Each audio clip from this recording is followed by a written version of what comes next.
morning! Greetings from Finland! Ako. So ngayon, naglalakad tayo, no? Good morning sa lahat. Medyo chilly today. It's 16 degree. Summer ngayon. Pero nasaan si Haring Araw? Hindi tayo makapag-cycle or cycling after ng ating work. Dahil ganito naman yung weather. So mga ilang weeks na kami hindi nakapag-cycle.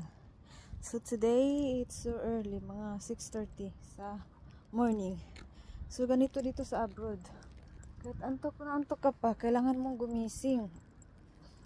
Dahil, punta sa work. Ayan. So, hindi madali dito sa abroad. Akala nyo lang, di ba? Masarap sa abroad. Pero kailangan mong magising ng umaga. Matagal kang makatulog. At mas maaga ka rin gising.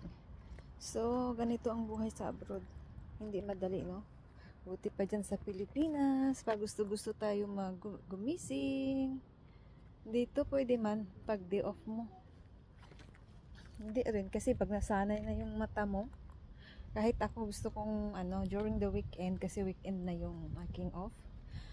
Kahit, i-alarm ko pa ng 8.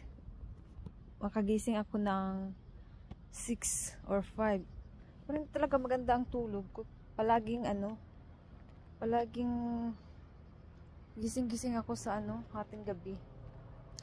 So, hindi rin makatulog ng maayos. Mag-alarm ng 8 dahil day off. Nako. Alam niyo ba, kapag day off ko, saka pa ako maagang gigising o maagang makagising kapag walang work.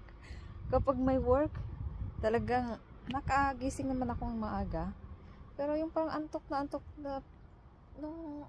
antok ka pa ba? 'Di ba? Kayo rin ba? Char. So nandito na yung bus. Mga 3 minutes nandito na, on time talaga yung bus, no? Paalam guys, kuhanin natin ang ating bus ko. Paalam.